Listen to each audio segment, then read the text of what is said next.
கற்பகம் என்றிட கடும் துயர் போகும், கற்பகம் என்றிட எதும் ஜெயமாகும். கற்பகம் என்பதை கவசம் ஆகும், கவசமாகிய கணபதி போற்றி.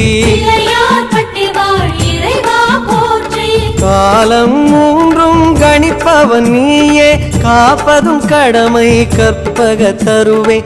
தருவே உந்தன் திருவடி சரணம்.